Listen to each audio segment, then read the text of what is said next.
100.5. Son las 8:50. Bueno, señores, hoy es el 20 aniversario de la fundación de EDESUR. Hoy se cumplen 20 años de la fundación de EDESUR y ellos lo conmemoran con una misa en la mañana de hoy en la parroquia Santo Cura de Ars. Pero nosotros aquí tenemos hoy al doctor Guillermo Moreno, el presidente de Alianza País. Está con nosotros y con él vamos a conversar de inmediato. Doctor, buenos días, caramba. Bienvenido, que usted se pierde mucho. Mira, años, Julio, sí. Detrás de esta invitación. Dios mío, qué hombre que se cotiza. Pero dice la productora que como 2 años. Pero yo tengo. ¿Usted cambió los teléfonos? No, la idea que tengo es que vine el año pasado.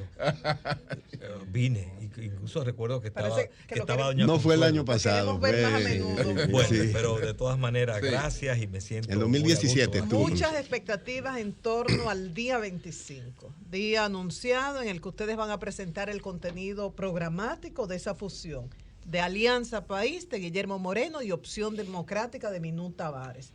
Anunciaron solo la fusión, pero ¿en qué consiste esto? ¿Cuáles son los objetivos? ¿El contenido programático? Bueno, lo primero es que ciertamente Opción Democrática y Alianza País dimos un paso para nosotros trascendente y además de eso que asumimos como una buena noticia para el país, que fue el hecho de fusionarnos. Y fusionarnos significa convivir y hacer política desde una misma estructura partidaria. Y eso es una buena noticia porque es un paso positivo hacia la unidad de los sectores liberales, democráticos, progresistas de este país, que es una de las aspiraciones que durante muchos años esta sociedad ha aspirado. Ahora, eso para nosotros significa también un fortalecimiento de ambas organizaciones porque ahora nos coordinamos desde una misma dirección política y desde organismos y con una misma plataforma. El 4 de agosto efectivamente hicimos las convenciones que manda la ley para estos casos y al final entonces nos reunimos las dos agrupaciones que habíamos convencionado y entonces le anunciamos al país el paso que habíamos dado.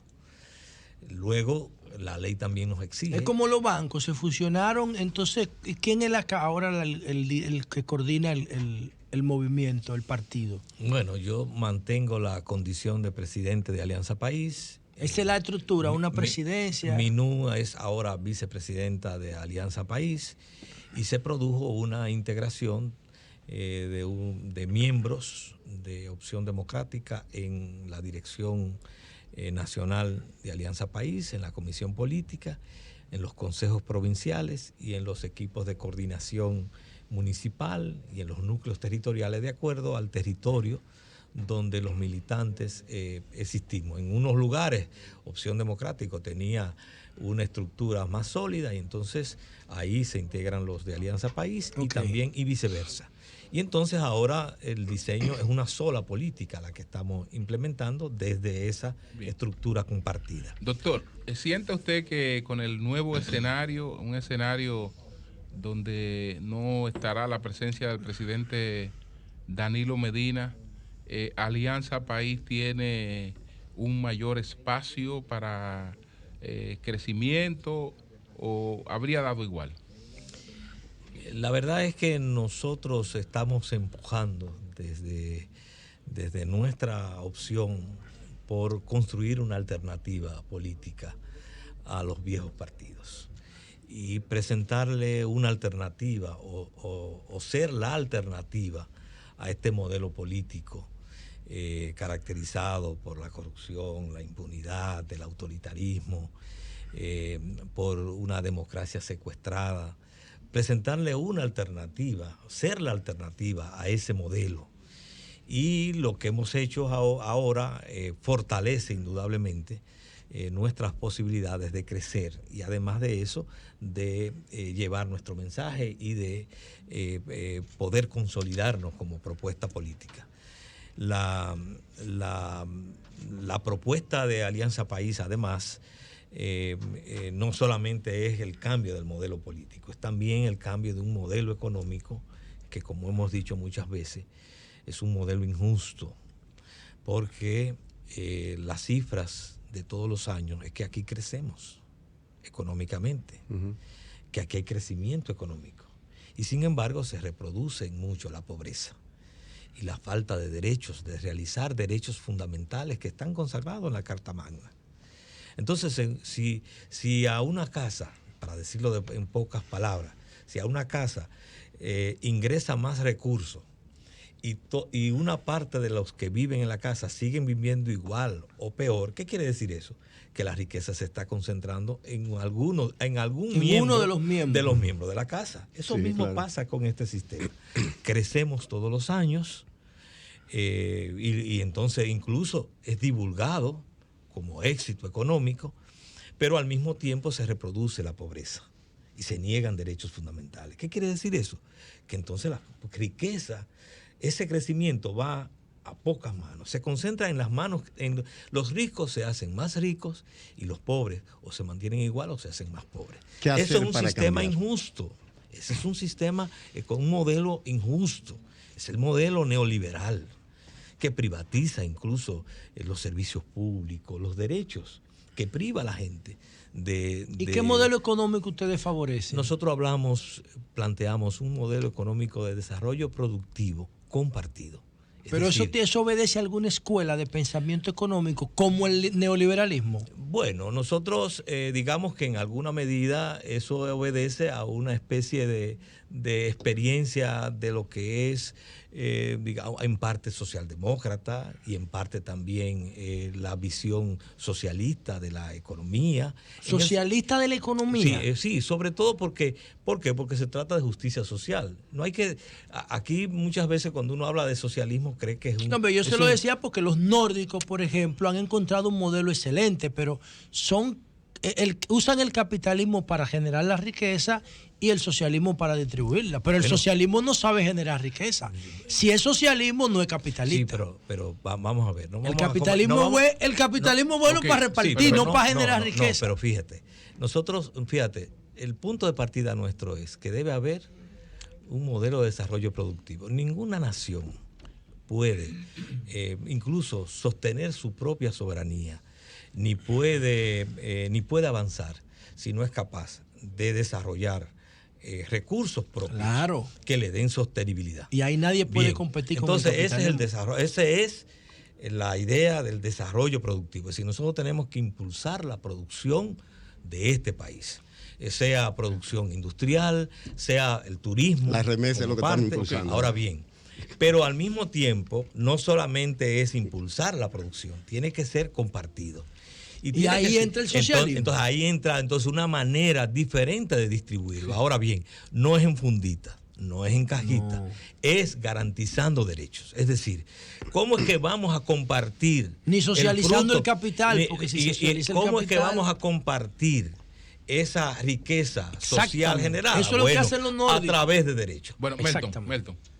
Guillermo, bueno, de paso debo felicitar al programa SIN en la persona de Fernando Jabún y Alicia Ortega, que están como recobrando y poniendo en televisión y escribiendo sobre la historia de esos líderes revolucionarios que murieron durante los 12 años.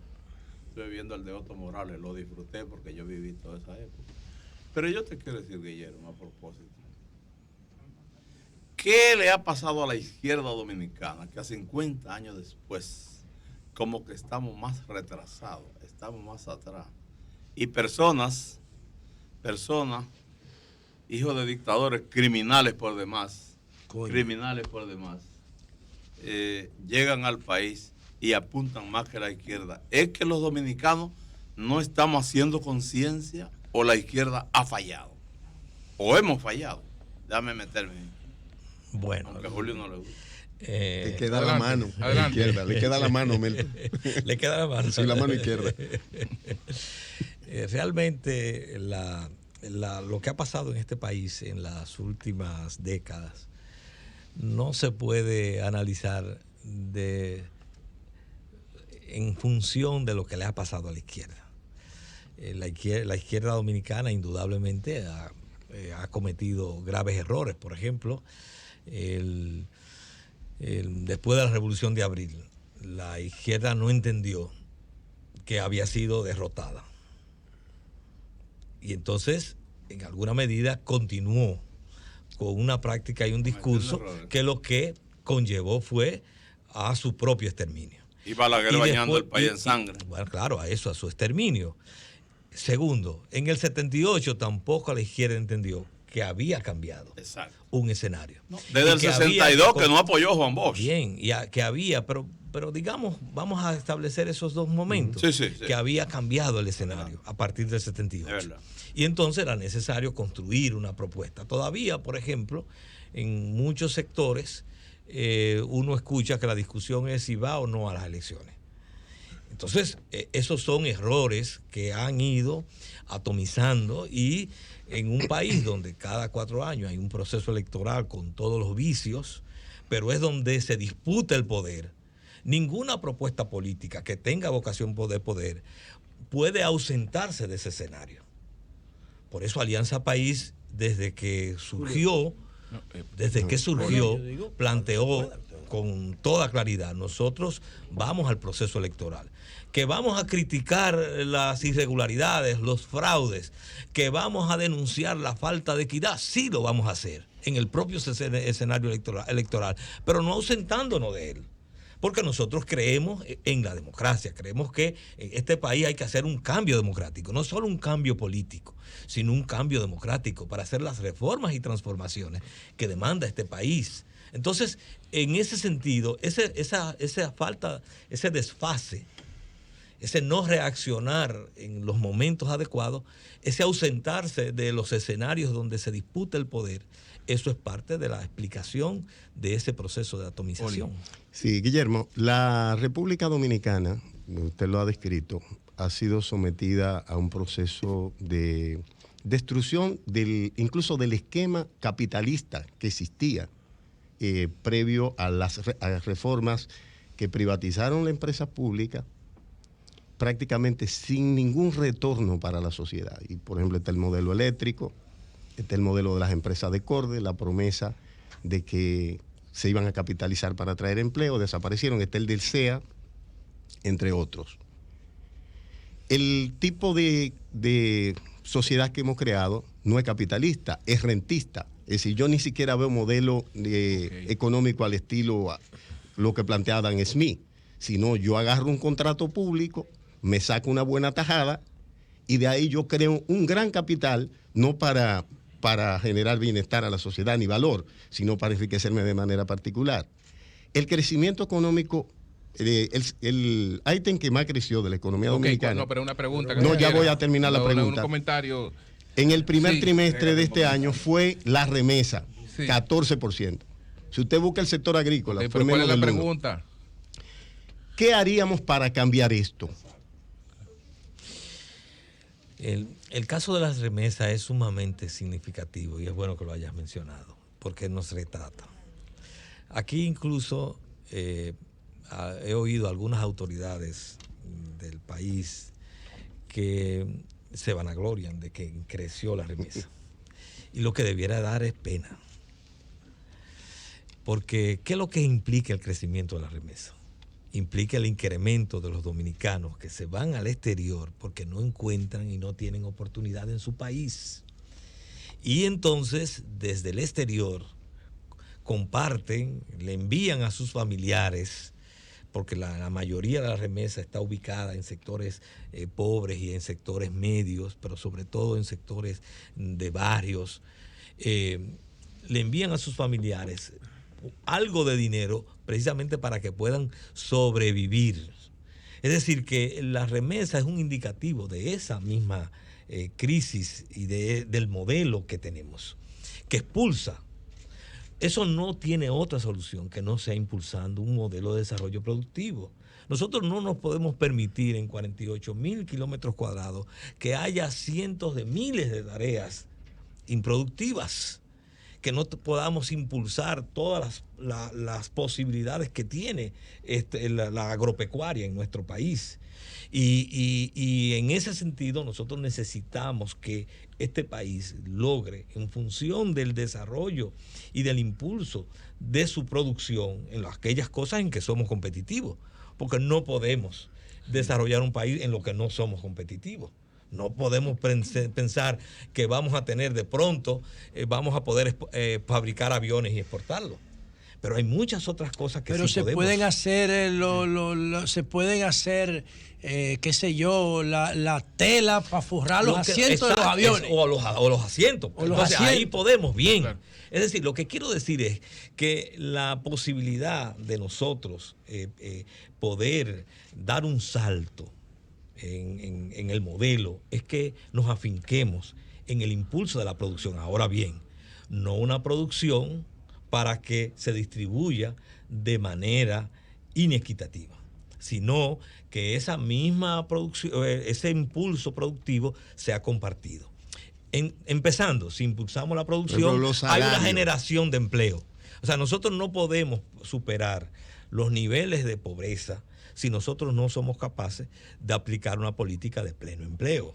Es decir, donde de control migratorio, porque sin control migratorio usted no va a tener ni buenos empleos ni calidad del empleo. Entonces, ese es otro aspecto. O sea, nosotros, una de las cuestiones cruciales para este país es tener control de sus fronteras. Sí. Fronteras marítimas, aéreas y terrestres. Y tener control de la frontera no solamente por el tráfico humano, sino también por el tema de el tráfico de armas, de drogas, el contrabando de mercancías y el tráfico humano. La oposición tiene como objetivo sacar al partido del poder, al PLD. ¿Lo podrán lograr? Que uno percibe por experiencia del pasado, ha estado dispersa. Los candidatos alternativos prácticamente no marcan en las encuestas. Uno se encuentra con sorpresas como con Ramfis Trujillo Domínguez Trujillo tiene más, un porcentaje mayor que eso no es a él, eso es a Trujillo. Precandidatos. Uno observa eso y en el pasado se han intentado unir, pero todo fracasa a la hora de buscar cuál va a ser el candidato. Parece que los egos, el afán de protagonismo, de liderazgo, frustra todo. Eso es real. Y hay mucho de esas cosas. Pero también tenemos que ser en esto muy transparentes. No porque alguien diga, estamos en la oposición, nos asimila y somos iguales. Así como en una familia, no porque todos seamos hijos de los mismos padres, somos iguales. Tenemos cosas en común. ¿Qué es la oposición dominicana? ¿O cómo se puede ver la oposición dominicana? Lo primero que tenemos es que hay un sector llamado de la oposición que hace causa común con una facción dentro del partido oficial. Entonces eso no es oposición. Y lo segundo es que dentro de los que sí pasamos una raya respecto a las dos facciones o al partido oficial, entonces tenemos todos el derecho de plantear nuestra visión de no solamente sacar al PLD, sino para qué lo vamos a sacar. Y tal vez ese es el punto que podría o posibilitar que haya una real unidad o que no la haya. Es decir, nosotros tenemos dos experiencias para mencionar dos solo, históricas muy importantes. En el año 61, todo el mundo creía que saliendo de Trujillo se cambiaba esto. Salimos de Trujillo. Lo que tenía que producirse era entonces producirse ese cambio. Ese cambio lo representó Juan Bosch en las elecciones del 62 y en su gobierno, y le dieron un golpe de Estado. En el año 78 igual, todo se focalizó en sacar a Joaquín Balaguer del poder, y era un objetivo político válido y correcto. Pero había que hacerse la siguiente pregunta: sacarlo para qué? Bueno, para transformar una sociedad, hacer la reforma que evitara que Balaguer pudiera retornar. La cuestión es que no hicimos esa tarea. Y entonces, 8 años después, regresó Joaquín Pero no Balaguer. regresó el mismo Balaguer, Bueno, porque no había un importa, entorno regresó, distinto. pero Sí. por O sea, el favor. partido no se ha Claro, el país pero no se por ha favor, detenido. regresó el doctor Balaguer. Entonces, nosotros, ¿qué decimos ahora? Igual, nosotros tenemos como meta clara, hay que sacar al PLD del poder después de casi 20 años en el gobierno, en el Estado, y además ha implantado un modelo que hay que sacar. Y por eso planteamos, hay que hacer el cambio político, pero hacer el cambio democrático. Para hacer un cambio democrático. ¿Y qué es esto? Bueno, tenemos que asumir la oposición compromisos concretos que nos garanticen que vamos a hacer las reformas y transformaciones que están pendientes y que el PLD es la negación de ellas. Por ejemplo, nosotros no podemos seguir con una justicia secuestrada. Entonces nosotros tenemos que hacer en la oposición un compromiso real de cara a la sociedad de lo que vamos a hacer para garantizar la independencia del Poder Judicial, para que no haya la impunidad que hay hoy día, ni haya una justicia secuestrada. Ahora bien, nosotros necesitamos también hacer un compromiso claro y preciso frente a la sociedad de cómo vamos a enfrentar la corrupción. La corrupción que implica la sustracción de recursos, digamos, de mal habido, pero también la corrupción legalizada. El barrilito es corrupción legalizada. El cofrecito es corrupción legalizada. Esos altos salarios que ganan algunos funcionarios Sí, es corrupción legalizada. Entonces, no es solamente decir, mira, yo voy a llevar preso al que se robó un escritorio o se robó una computadora así, lo vamos a llevar preso y hay que llevarlo preso. Pero es mucho más sutil, es que no haya nepotismo, es que no haya tráfico de influencia, es que no haya funcionarios utilizando su cargo para impulsar su empresa o a un sector al que esté aliado. Es decir, vamos a asumir un compromiso real frente a la corrupción. Entonces, siempre he dicho, y lo repito una vez más, con un programa y con un acuerdo de ese tipo, desde Alianza País estamos dispuestos a llegar hasta el fondo del mar. Pero tiene que haber un compromiso real en la oposición, porque lo que a nosotros no nos prestamos es a plantearle a este país sacar al PLD para luego venir a repetir lo mismo que hoy le criticamos al PLD. Bien, José. A propósito de eso, yo particularmente, que soy un estudioso del tema de la corrupción, la estudio desde el comportamiento de los animales, que era lo que nosotros éramos antes de ser humanos, digo que la mayor reforma por la transparencia y contra la corrupción que se ha hecho aquí en este país es la ley de régimen electoral. Establece los principios del financiamiento electoral en los artículos 205 y 206 y establece la creación de la Procuraduría Especializada en Investigación y Persecución del Delito Electoral. Esa ley se aprobó en febrero y nadie la reclama, incluyéndolo a ustedes, que son los más afectados. Entonces la pregunta es ¿por qué lo reclama? ¿Por qué Okay. ustedes, los sectores que se definen como progresistas y emergentes, no reclaman la Procuraduría Especializada en Delitos Electorales, que los pondría en condiciones más igualitarias para competir sin que el dinero sucio sea un factor de decisión? Bueno, pero Al micrófono, sí. pero tú recordarás que cuando se planteó lo de crear el fiscal electoral, la respuesta que se dio es que no había recursos para crearlo. No, eso no es así, discúlpeme. La ley debía incluir a todos los fiscales. La Procuraduría, fui yo el Cualquier redactor de fiscalía. eso. Sí, no Las estoy hablando de declaraciones del procurador tienen 2 semanas. Eso se construyó, se estableció Bien. por ley en febrero, Perfecto. en la ley 15 y 19. Pero nadie lo ha solicitado. Estamos embullados con el arrastre. Ok. Sí, pero fíjate que es lo que pasa, La Luz.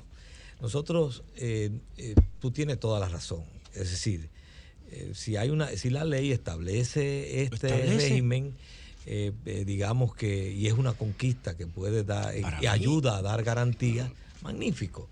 Ahora bien, nosotros desde el año pasado, nosotros digo, los partidos políticos, desde que se lanzó la ley de partidos y luego la ley del régimen electoral, nosotros hemos tenido que ir asimilando un régimen y un esquema por parte.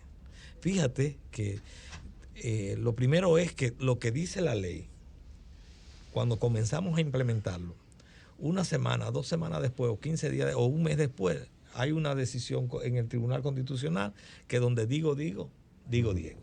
Es decir, y nosotros de una u otra manera estamos un poco, todos los partidos, estamos de frente a cómo implementar el propio régimen electoral en un proceso en el cual ya estamos prácticamente a 7 meses en uno y a 9 meses en otro.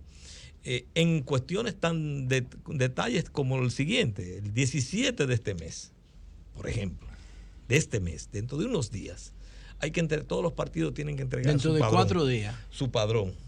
Entonces imagínate lo que es el laborantismo en que están todos los partidos. Coño, pero es que ustedes articulando están eso. dejando de lado el Pero- aspecto más relevante, el financiamiento, Bien. señores. Pero hubiera puesto eso con Segundo. fiscal Tú general. tienes el caso, por ejemplo, en el caso nuestro íbamos a participar en las primarias abiertas. La Junta nos negó esa posibilidad. Pero el 6 de octubre hay unas primarias. De una u otra manera eso impacta todo el proceso. Nosotros estamos también preparando las boletas. Ahora había un régimen específico, la Junta se había interpretado un régimen que era que la reserva era nacional. Ahora hay una decisión que echa todo para atrás. Eso ha implicado que todos los partidos de una u otra manera estamos ahí en eso. Habíamos programado y habíamos diseñado una estrategia en función de que habían 6 provincias donde no se iba a aplicar el arrastre. Las Ahora el que arrastre. tienen Es decir, fíjate circunscripciones. cómo es una Ahora especie ninguna hay de, arrastre. Ha variado mucho. de un laberinto donde incluso lo que tú crees en un momento, porque lo dice la ley, una semana después no lo es. Es decir, nosotros estamos entrampados en una ley que tiene como principal objetivo aquí un diseño bipartidista. Es decir, la propia supervivencia de opciones alternativas está precisamente en el diseño de esa ley negado y casi imposibilitado. Sí. Entonces, Doctor. y si en un país donde no hay real posibilidad de construir alternativas, es un país Doctor. donde la democracia Pero el está tema del seriamente financiamiento, afectada. usted no me lo ha Muy abordado, importante. ¿eh? Usted escribió un libro, Increíble. Usted escribió un libro que, si mal no recuerdo, se titulaba El verdadero juicio. Estamos hablando sobre el caso Odebrecht, pero en el momento que usted publicó ese libro, no estaban las revelaciones que después se han hecho, y creo que todavía no se habían Los liberado. apodos, los nombres en clave. Todavía no se habían liberado todos los documentos de Caja 2 del Melbank, donde se indica con claridad hacia cada uno de los lugares donde fueron los pagos que se hicieron a través de esa Caja 2 de ¿Y Chacabana? ¿Quién es Chacabana, Odebrecht. Julio? Entonces, usted qué piensa, pregúntate quién es alemán. ¿Usted qué Ay, piensa? coño. ¿Quién es alemán? Yo no sé. Pregúntalo tú. ¿Y el catador? ¿Quién es el catador? Entonces, adelante. ¿Qué piensa usted después de estas nuevas revelaciones? Qué importante, Julio, esto. Mira, resulta que nosotros presentamos una denuncia ante la Procuraduría General de la República, que luego la convertimos se publicó en forma de libro. Y esa denuncia en la cual nosotros le planteábamos al procurador lo que entendíamos que eran grandes debilidades de la investigación que él había presentado ante el juez de la instrucción. Y entre las debilidades, entre otras que señalamos en aquella ocasión, estaba que veíamos que efectivamente la investigación, aunque por una parte decía que Odebrecht admitía que había pagado sobornos desde el año 2001 al año 2014, la investigación se detenía con los últimos casos del 2011, hasta el 2011. Y que a partir de las obras que se terminaron en el 2012 o que se iniciaron en el 2012 con financiamiento o por Odebrecht, no aparecían propiamente los imputados. Y que además habían una serie de imputados o de personas que tenían que ser investigadas que no aparecían en la investigación. A partir de esas dos premisas, que también nosotros hicimos un estudio en esa querella o en esa denuncia propiamente, establecimos a partir de los datos que se suministraron en aquella ocasión, vimos que había una cantidad de unos cerca de 70 millones de dólares que aparecían en las cuentas de Ángel Rondón en esa época, depositados por Odebrecht, y que sin embargo, a pesar de que aparecían entre el 2012 y el 2014, el último de ellos el 15 de enero del 2015, sin embargo eso no daba lugar a que se investigaran las obras y los titulares de esas obras, o los ministros que tenían que ver con esas obras. A partir de ahí entonces nosotros le planteamos en la Procuraduría, en primer lugar, que tenían que ser incluidas esas obras dentro de la investigación y que tenían que ser investigadas. Había 5 obras construidas en el gobierno de Danilo Medina que no habían sido incluidas propiamente. ¿Cuáles eran? Bueno, estaba el caso de la carretera, la circunvalación de Santiago, el caso de la carretera de Cibao Sur, pero que es realmente de San José de Ocoa a Piedra Blanca. Estaba también la circunvalación, la ampliación de la carretera de la Romana, la circunvalación de la Romana. Eran básicamente esas. Y Punta Catalina. No estaban dentro de la investigación. Y que entonces era necesario hacer esa investigación, pero que había que investigar a los ministros. Y por eso dijimos, esta investigación no está completa si no incluye a los expresidentes. Y decíamos, tiene que investigar a Hipólito Mejía, a Leonel Fernández y a Danilo Medina. Porque, es decir, a 2 expresidentes y al presidente en ejercicio. Actual, lo planteábamos ahí. ¿Y a los ministros en ejercicio? Bueno, segundo, tiene que ser investigado también los ministros que no están incluidos. Y en esa ocasión entonces señalábamos a Gonzalo Castillo, que tenía que ser investigado, y Rubén Bichara. Tienen que ser investigados además todos los ministros que estaban en Hacienda y en Economía, que eran los que autorizaban esos préstamos que estaban señalados ahí. Y tienen que ser investigados los presidentes del Senado y de la Cámara de Diputados, porque resulta que cuando nosotros investigamos vemos que solamente Reinaldo Pared fue, bajo su presidencia en el Senado, se aprobaron unos 24 contratos. No, ¿por qué? Porque muchos de los contratos originales se hacían adendum. Entonces, no es posible solamente pensar que eso no diera lugar a que se abriera esa investigación, pero también debía ser investigado Abel Martínez.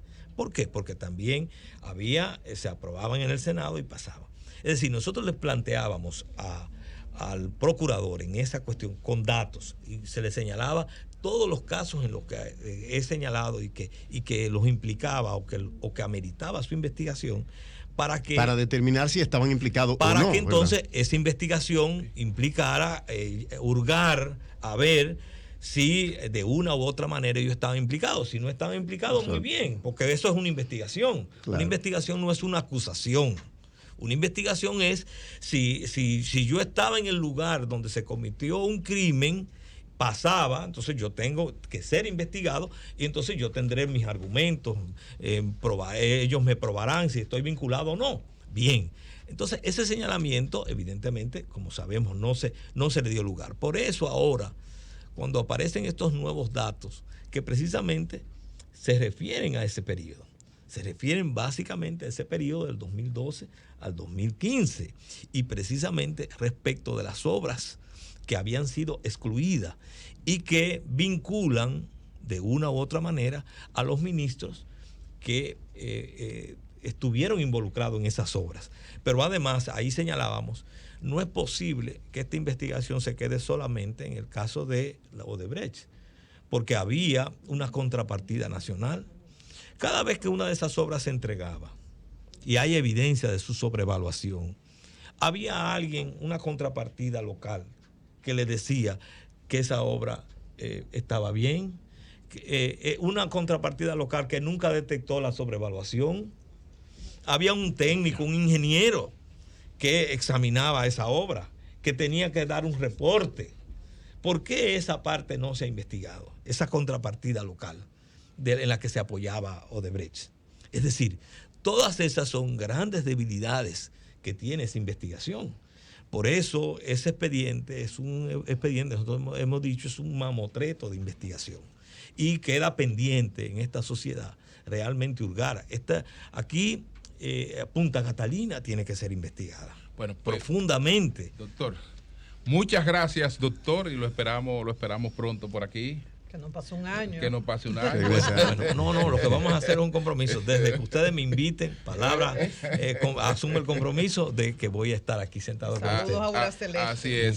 Gracias, gracias, doctor Guillermo Moreno, gracias, presidente de Alianza País. Cambio y fuera.